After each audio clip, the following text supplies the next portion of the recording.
A biblical perspective on life, culture and current events. This is 2020 on Vision. Do you ever aspire to taking better photos? Well, with ever-increasing access to phone cameras, we're all snapping wildly and recording amazing family histories, special events, holiday memories. But our next guest says there are new levels you can move to in taking photos. Ken Duncan has produced over 60 individual book titles. He's sold millions of copies of his books worldwide. He is one of the world's best photographers, and he's joining us to talk about taking photos. Hey, Ken, welcome back to 2020. Well, thank you for having me. Ken, some years ago, you shared with me the secret to taking the best photos, and I'll let you enlarge here, but you were talking about waiting on God as you look for the right moment. Is this one of those keys? Well, if you truly want to be creative, it's good to know the creator. Otherwise, and there is something happening out there which is far bigger than us. And I'm an average photographer with a great God, and he makes the difference, And we were praying just before about humility. The reason a lot of people don't see the light is because they're blocking, their shadow's blocking the light, so they're in the way. So often people, they're so technical about photography, they don't stop and say, well, what am I really here for? And then just sense what it is they're meant to be photographing. And so that's what I call the fourth dimension. That's for me, if you can capture that, they're gifts given to you. But some people might get lucky and every now and then, happen upon things because I think God's trying to get everyone's attention. But once you you realize there is something bigger than you happening out there, you begin to tap into that. And it really is an exciting journey. And then, these are some of the things that I'm going to be sharing on in this workshop. But even there's things like composition. A lot of people take photographs, but all they're doing is shooting postcards. They're not really capturing the magical moment of what's really happening. A really great photo, when you see it, it touches you at a deeper level. And there are certain things on how to have a photo that has the wow factor. And that's why we're calling this thing the wow factor, because you can fix up certain things in Photoshop and different things like that, but you cannot fix up bad composition. Let me just take listeners to what we're talking about around a photo workshop, because you've got one coming up and you've done many of these, and this one's going to be pretty special, part of the Warnambool Easter Arts Festival, and the Easter season starting a little earlier around this, but you're going to be at the Cardinia Church of Christ, part of the Easter Arts Festival. This is the weekend, March 15th and 16th, and on the 15th you've got a full-day photography seminar where you're going to be talking about this fourth dimension, the added extra ingredient you need to take a divinely inspired photo. Let me ask... Yep. We're going to be talking about that. We're also going to be talking about composition. We're going to be talking about what you do with photos, because at a time when there's never been more photos taken, when's the last time anyone's printed anything? And, what have they got on their walls? The thing is, we've got to teach people how to, what the next process is, because an image is not a photograph until it's printed.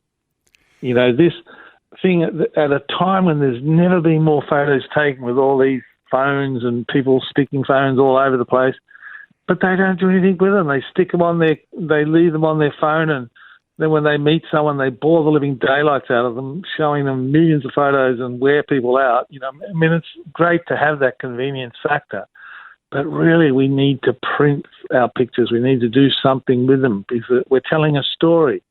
And, it's not a story that just lives in the social media realm, because you've got to tell a story, you need to tell it well. And when you do a big photograph and people just look at it, they go, wow, they fall into it. It engages them, it actually touches them at a very deep level. Some are going to say, it's not how good you take the photo, but how well you use photo editing software. I mean, if you're going to take a great photo, or if you're going to take a lot of photos, as some people I think take more photos than they ever look at, picking out just the right one and then maybe putting it through any process. What are your thoughts around the fact that you can turn your photo into a work of art by using photo editing software? Look, there's two styles of photography. There's one called photo illustration, where don't let the truth get in the way of a good story. But I'm into photorealism. What photorealism is about is being honest to the scene. So for me, get it right in the camera. It's not all this post-production stuff. Now, you can tell when something's been manipulated because it doesn't look natural. And unfortunately, a lot of the photos these days, they're like some kid on red cordial has been doing or something, or carried away with all the controls and the saturation. You need to be honest to the scene. And that's like even now with a lot of competitions, they're making sure they see the raw files to make sure that people haven't gone and added another sky.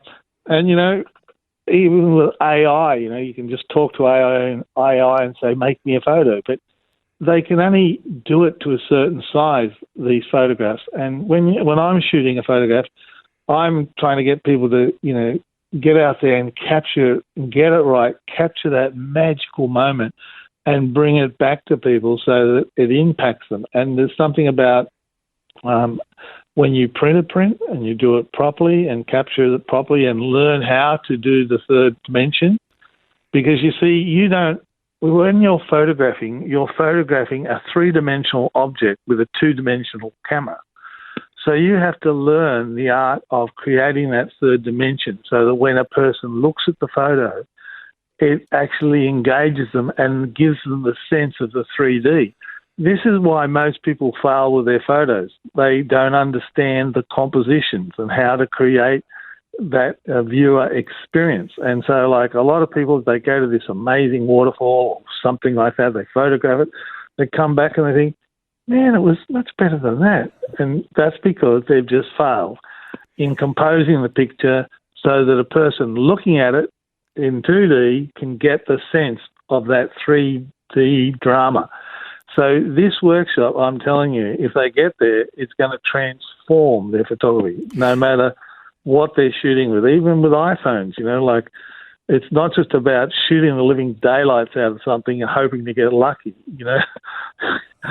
It's slowing down and getting it right in the camera and then doing something with that rather than just social media. So you've got composition, no doubt lighting effects, but some are going to say, I don't have a $10,000 camera like Ken does. Is the value of your camera going to make an impact on the quality of your photo? Look, not really. I can shoot with anything. And, it's not necessarily about what you're shooting with. It's how you're shooting with what you've got. And often people think it's all about having an expensive camera. So they go out and spend all this money on a camera and then still don't understand the concepts of how to do what I'm talking about. So look, some of these phones and that, they've got these smartphones, they're great cameras and they're shooting in RAW formats. So, but even there, you've got to teach people about what files to use if you're going to be shooting on a phone rather than just shooting JPEGs or things like this. So it's about learning a few things about what you're doing. But more importantly is what are you going to do with this digital mountain you're creating? Because the trouble is when you take so many photos, you end up with thousands of photos on your phone. And then what are you doing as far as backing them up? Putting them in the cloud and thinking that that's a fail-safe method? My friend just lost his whole history of photographs because that was his so-called backup strategy, that if anything went wrong with his hard drives, that he'd be able to get it down from the cloud. And this was with a major cloud company that everyone would know the name if I said it. But when he lost everything, went to restore it from the cloud, it wasn't there. And they said, well, sorry, didn't you read the fine print? We don't take responsibility. We do the best we can, but we will not take responsibility for your digital information. So people tend to think, yeah. How often ought you do a download of those key photos that you want to keep and take them off to, it could be Kmart or somewhere like that and get them printed? Or would you take it to a special printer? This is the trouble. If you need to know, these are the things I'm going to tell them. You should, if you're going on holiday, you come back, you learn how to digital asset manage. In other words, you back things up. Like, this is what we're going to be teaching there, the strategy on taking photos, how to back them up, to make sure that you're looking after your digital asset, and because you need to take responsibility for your backup, not someone else. And so then you're not going to lose them. And then where do you go? What do I do? How do I do a book? And this is what we're going to be going through. How do I do a print? What should I, should I do Photoshop? Now, a lot of people think the trouble is with what's happened with digital photography is everybody thinks they've got to be the one-stop Photoshop. In other words, you've got to actually take the photo, and then you're going to actually have to do the post-processing, and then you're going to do the printing. This is not the case. It never was the case in years gone by. A photographer is the person who takes photographs, and then that's the key, getting those photographs. Then, if you don't want to do the post-processing or anything like that, you send it to some people who know how to do that. They would take 5 minutes to do that, because if you've learned to get it right in the camera, you don't have to do much post-processing at all. And then the next step is someone will print it for you. But you don't just send it to, if you're wanting to do beautiful prints for your walls, you don't just send it to Harvey Norman or someone like that, or you've got to go and send it to the people who know what to do. Are you going to do a book?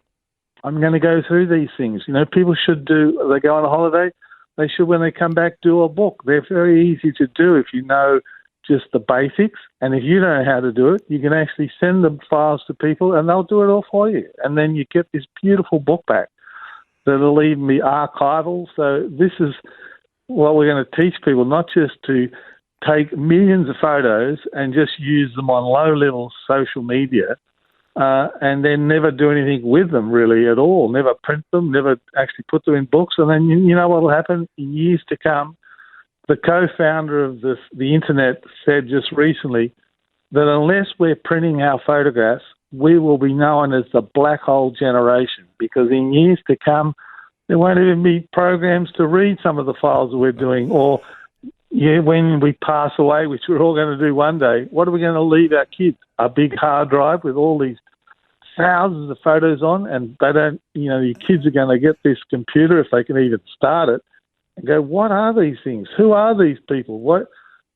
So in a way, we haven't progressed in dealing with our photography. We've actually got worse. We're not actually dealing with our photos. We're just creating more and more and more. And then we create a situation where we don't even want to deal with them because it just seems like an unscalable mountain. I think you're touching some points there that we are all going to be able to really take note of. Hey, just quickly, when you do this one-day, full-day photography seminar, it's going to be Cardinia Church of Christ and part of the Easter Arts Festival, but starting Easter a little earlier, March 15th. On the 16th, you're actually doing an outreach presentation, Where Jesus Walked, one of your latest books, absolutely fabulous, pictorial of Jerusalem. Where Jesus walked. Where Jesus walked. I mean, how's the book going for you? It's going gangbusters, because a lot of people are interested in the journey of Jesus, and also not just it's about the reality of the supernatural reality of who he was, and so a lot of people are enjoying it, and we're actually working on a big show now, which is going to be travelling internationally, where we're going to be doing this show in a big way, showing photographs from all around the Holy Land. So we're doing one of the presentations as a pilot program, first one down there. So it's going to be quite an experience, and if it's a way of travelling the Holy Land without getting shot at, and also and finding out about the reality. And it's not going to be some religious presentation. It's going to be just showing people the information, showing them this is what happened here. This is when Jesus came into Jerusalem. This is where he came through, and this is where the temple was. And So once you get all that information, or you go to the Mount of Arbel where you know without doubt Jesus was, or you go to the place where Jesus was born, and when you go and see photos of these places, it brings everything, the story alive. And so that's why I think that show will be, quite fun. And if people want to know more about that book, it's on our website, kenduncan.com. And if they want to book for the workshop, they can do that also on kenduncan.com and just go to workshops and they can book in there. But also, some people may want to learn how to sell their photography, because a lot of people want to do photography as a career. And so I'm going to be also sharing with people on how you can print your work to a standard where people will buy it, so that people can make a living taking photographs. There's a lot of dimensions to the things that you'll be sharing on the day. A full-day photography seminar with Ken Duncan, and for people in the Warnambool district, you might even be wanting to travel from all over Victoria to be a part of that. 15th and 16th of March. The 15th, the all-day seminar. The 16th, Where Jesus Walked presentation. kenduncan.com to find out the details and to book to be a part of that. Ken, wonderful getting an update. Thanks so much for sharing your thoughts and your heart with us again today on 2020.